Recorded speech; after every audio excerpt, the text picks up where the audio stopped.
Welcome to another episode of the Gull Mouth Action podcast, where we take a look at all the latest goings on at Brighton Hove Albion, Crawley Town and Sport in Sussex. I'm Matt Powell, and this week I'm joined by Brighton Hove Albion writers Sam Morton and Richie Mills and Crawley Town expert Mark Dunford. Brighton came from behind to take a share of the spoils at old foes Crystal Palace in the final game before Christmas. Danny Welbeck's late looping header rescued a point for the Seagulls after Jordan Ayew had opened the scoring for Palace in the stroke of half-time. We'll pick over the bones of the game at Selhurst Park and take a look at all the latest goings on at Crawley Town. You can read all the stories we were talking about with videos and pictures online at sussexworld.co.uk/sport, and you can check out other great videos on shotstv.com and Freeview Channel 276. You may also be watching this on latest TV, so thank you very much for tuning in. The 1-1 draw at Palace moved Albion up to 8th in the Premier League, 5 points behind 5th place Spurs, who will play on December the 28th. Albeit Albion have played a game more. Sum that game up for us, Sam. This game looks like it's eternally meant to be 1-1. Yes. 5 consecutive 1-1 draws between the two sides. I think it's the joint longest period of consecutive results in a game. And it was probably a fair reflection. I think it was a game of two halves. I think Crystal Palace definitely edged the first half. They had the better chances and definitely put more pressure on the Brighton defenders and the keeper for Bruggen. And you felt that a goalless draw would have been decent for Brighton to come away from that and then reset and then come back in the second half. But it was a mistake at the end of the first half with Verbruggen under pressure. Pascal Gross pass did put him under a little bit of pressure, but he had to deal with it really. He had to kick the ball out a lot quicker. He ended up kicking it straight to Elise, who headed it to Will Hughes, got the ball back, and then crossed it in brilliantly to Jordan Ayew at the back post. And it was, probably a deserved lead for Palace on the balance of that first half. And De Zerbi clearly wasn't happy with his side's performance because he made 2 changes at half-time. Danny Welbeck and Facundo Buendote coming on, and it was Carlos Baliba and Simon Adingra that came off. And it did make a huge difference, those 2 subs, really. And Brighton were much improved in the second half. And you felt a goal was coming, really. They had lots of kind of half chances, no massive chance, I think. Well, Jack Hinchwood probably will look back at frustration with a couple of misses, you would say. One where he was played in by Danny Welbeck back heel and he kind of kicked the turf. And it looked like he'd been fouled, but quite clearly he hadn't. He just kicked the ground.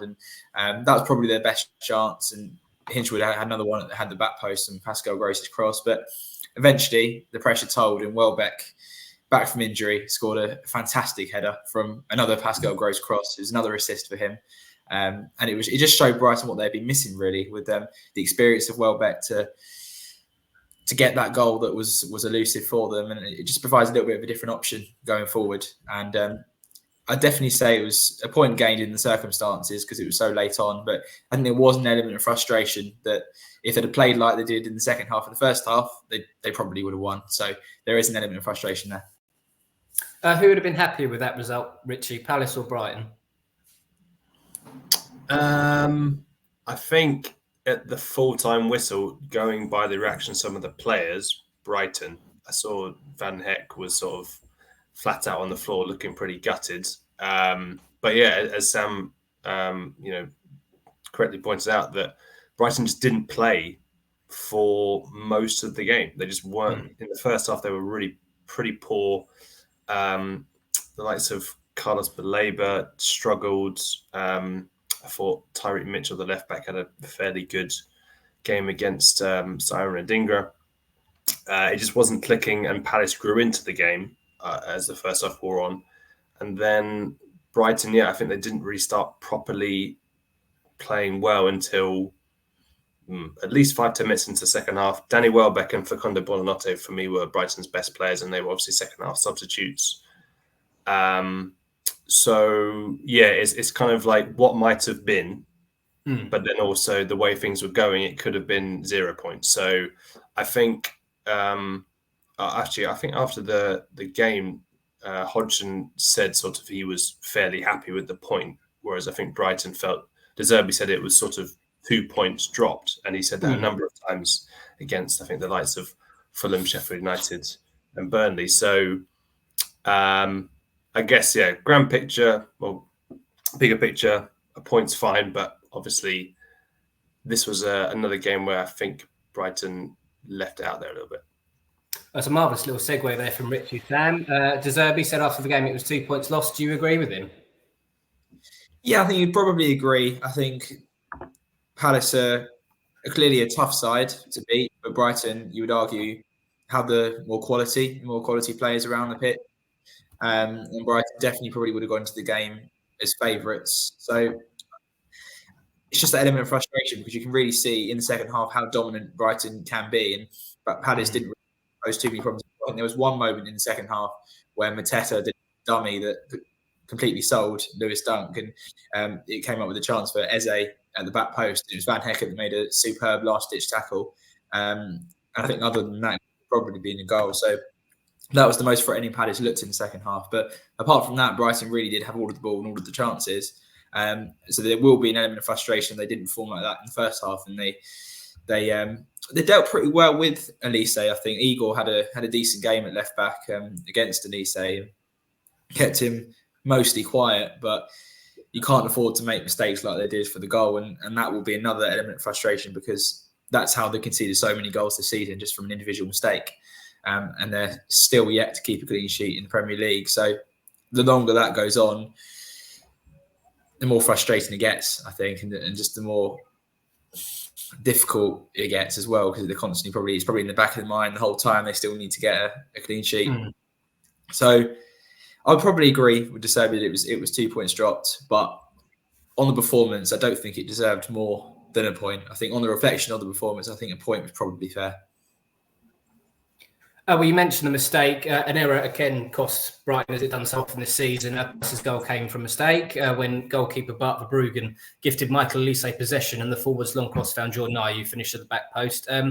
How frustrating must this now be getting for Albion fans, Richie? Or is this what is to be expected with De Zerbi's risk and reward style of play? Yeah, it's a good question. I remember after the Arsenal game, Ian Wright and Alan Shearer basically said Brighton's party out from the back tactics played into Arsenal's hands, and Shearer sort of posed the point of, every now and again, why don't you just go long? Just having a bit of heads up play, looking about.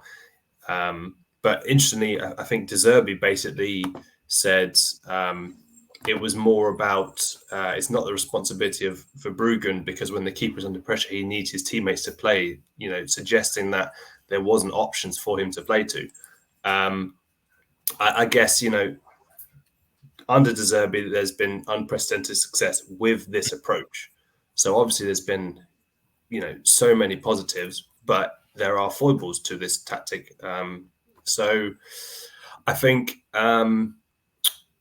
what is frustrating is that I do think Brighton on the whole sort of defended quite well this season. Like Van Heck has really, really come on leaps and bounds. Dunk, there was a compilation of his heroics against Arsenal in that losing 2-0 defeat, but he was fantastic. And I think Julio's also come on, but there's just moments where they just have lapses in concentration that let them down. I think if they and it's easier said than done, but if they cut those out, then I think they would have had quite a lot of clean sheets. But it's such a, it's a sport of such, cliche city, but it's such a sport of fine margins. And, when these things don't quite go your way, it can hurt you. But yes, hopefully they will get that clean sheet at some point. But also I think sometimes if you keep rotating the squads, which is obviously out of necessity because of Brighton's injuries, that does make it difficult sometimes to get that cohesion together.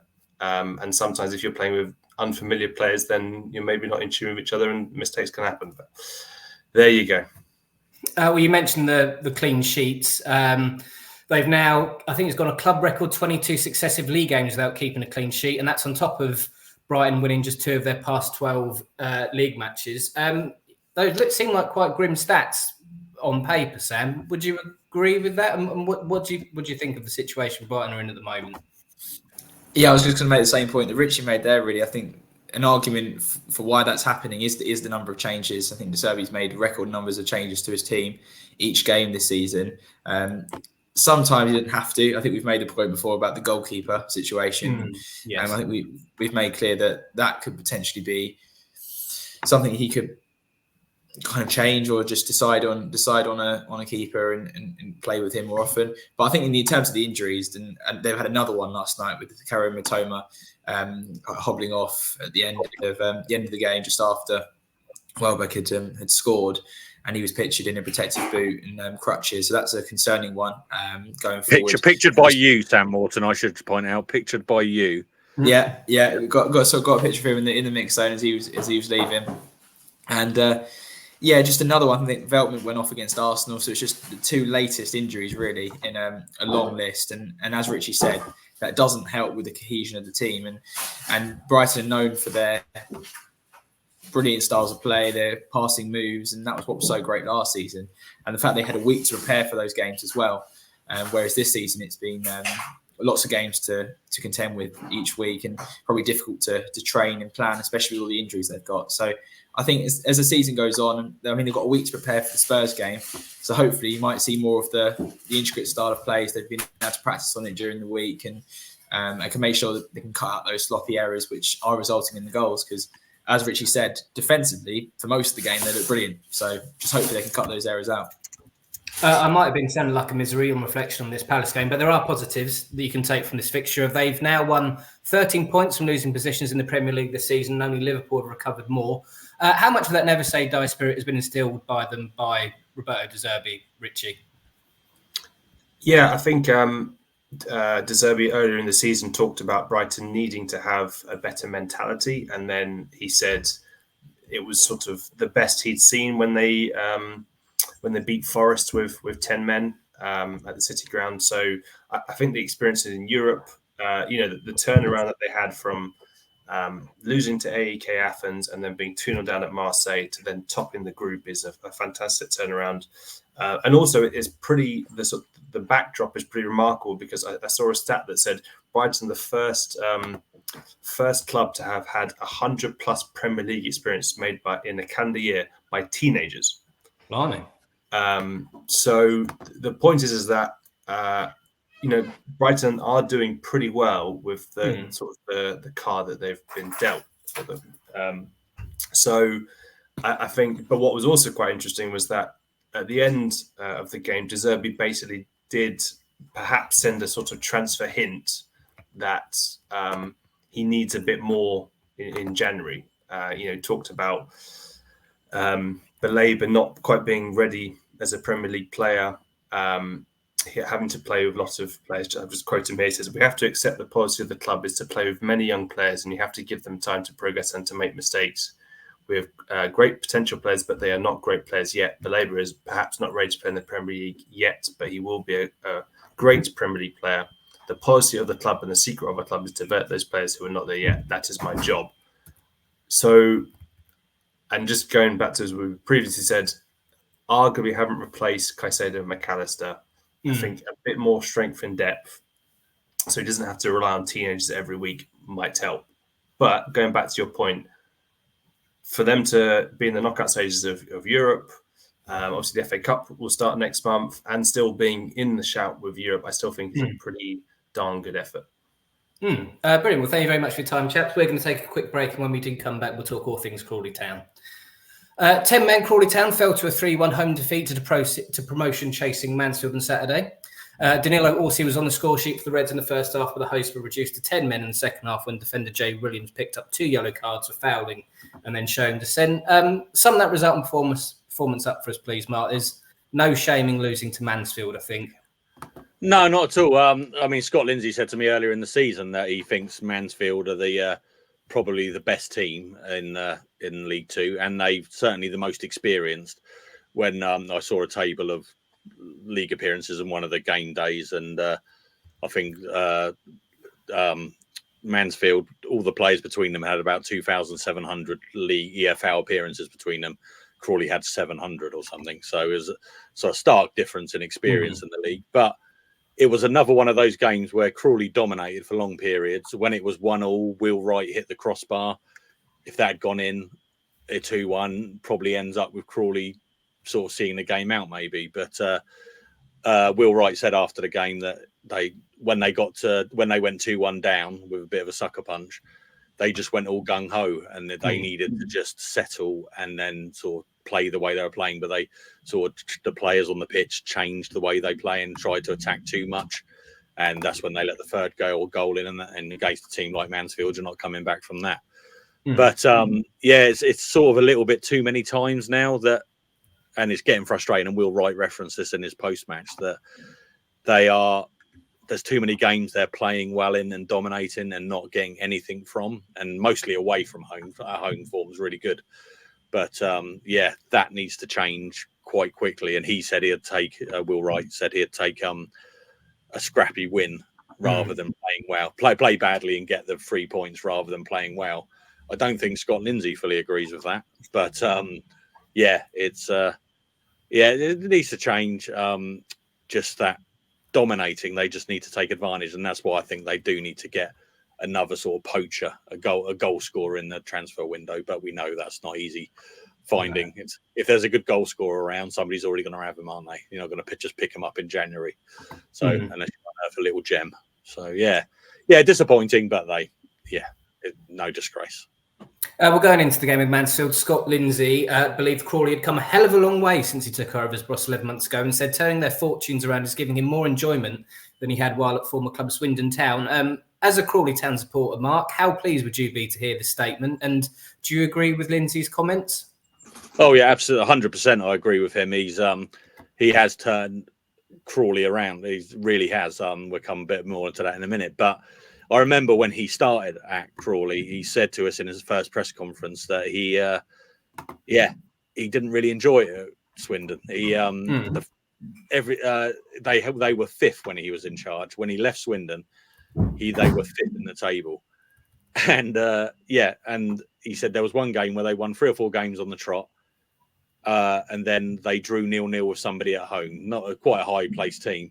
And he got booed off the pitch, and he just said, "What's that all about?" kind of thing. And he was welcomed with open arms by the Crawley fans, and they absolutely love him, and he loves them now.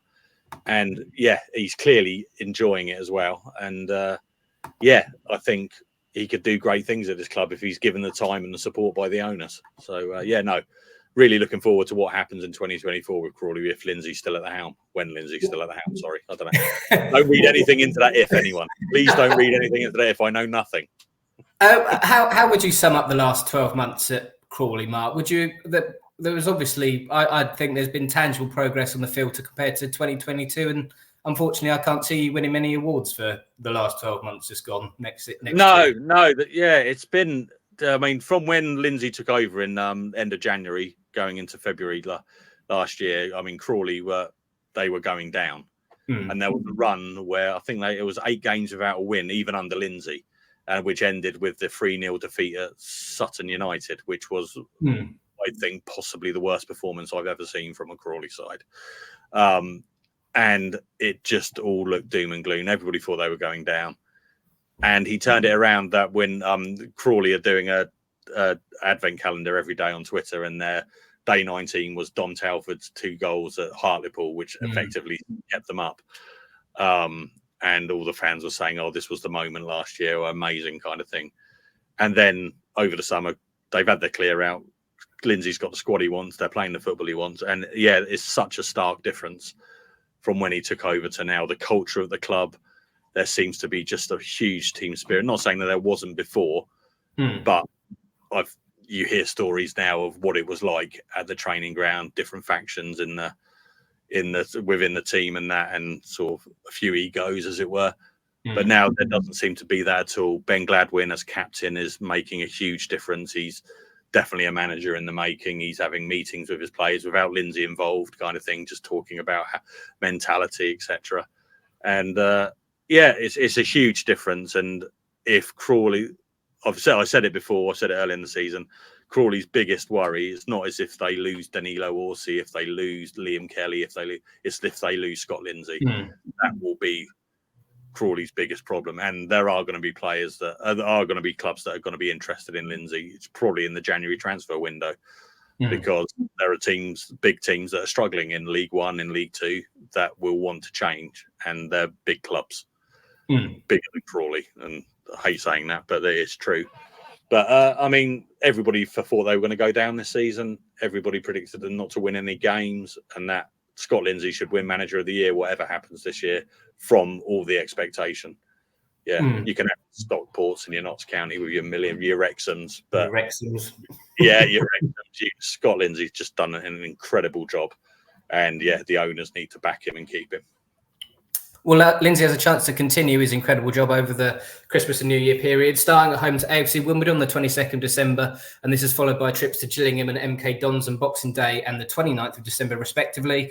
How do you see these games going, Mark? They're not particularly kind set of fixtures, I don't think. No, well, they're all three of those. Oh no, sorry, not three of those teams. Sorry, because they've got Swindon on New Year's Day. So Swindon, MK Dons, Gillingham are currently 12th, 11th, and 10th in the League Two table. All the three places above Crawley Town, and obviously AFC Wimbledon tonight. They're 7th. So yeah, not kind fixtures. AFC Wimbledon obviously beat Portsmouth in the EFL Trophy or whatever it's called. On 5-2 the other night, so they're going to be a threat tonight. Yeah, not easy. Gillingham, they'll want to do one over Crawley, over Lindsay after all that Gillingham debacle that saw Stephen Clemens take over. And then MK Dons, Crawley absolutely battered them at Broadfield Stadium and beat them 3-1. Could have been a lot more that night. And I remember speaking to Toby Locke, who's covers the MK Dons for one of our sister titles, and he was really impressed with Crawley and the way they were playing. So they will go there. I mean, the away form hasn't been great, but the last one they did, they beat Colchester. So it's going to be interesting. But I did ask Scott Lindsay wouldn't comment on the Gillingham game when I spoke when I asked him some questions on Tuesday. He was only focused on the Wimbledon game. But I said one thing he did answer. I said because in the reverse fixture they absolutely battered Gillingham and lost 1-0. And I said, would you take a scrappy 1-0 win? And he said, absolutely not. I want to go there and dominate them and win. And so I just love his attitude that he doesn't just want to win. He wants to perform well and win. But yeah, I do agree with Will Wright a little bit that they should just try and get a few sort of scrappy wins under their belt. And it might give them that confidence when they do perform well to go on and score more goals. Well, we shall wait and see. And we're going to have a very, very, very quick stroll down Steve Predictions School Corner, or whatever it's called now. Brighton take on Tottenham on the 28th of December. Sam Morton, how do you see that one going? Really tough game. Spurs have obviously had a few injuries, but they're starting to pick up a little bit more form. I think Richarlison's been scoring a few goals lately. I'll go for another draw. I'll say 2-2. How do you see it going, Richie? Yeah, I think even though Matoma has struggled for form of late, and obviously he's now injured, so it might not be the worst that he gets a bit of time off. But generally, I just think Brighton aren't quite clicking. Obviously, still got quite a few players out, so I think a 1-1 draw. Apparently, Pervis Estupiñán could be back in the matchday squad, which is great because I think that does help Matoma when you've got him bombing on as a left back. That sort of provides the defence with a bit more, uncertainty because he can either attack you or there's someone to help him. So, but he doesn't have that. So yeah, I think at best a 1-1 draw. Mark, we'll quickly move on to Crawley Town. I said AFC Wimbledon on the 22nd, MK Dons on Boxing Day. Gillingham, on Boxing Day, and then MK Dons on the 29th. Very quickly, how many points are Crawley getting out of that? I think they're going to get 7 points out of it. I'm very confident. They're going to win tonight, draw at Gillingham, win at MK Dons. Excellent. Well, we should wait and see. Well, thank you very much for your time, chaps. You can catch up with all the latest sports news covering everything we've talked about today on sussexworld.co.uk/sport. And you can watch more excellent videos on shotstv.com and Freeview Channel 276. Thank you very much for joining us. Have a happy Christmas and a happy New Year, and we will see you soon. Merry Christmas, everyone.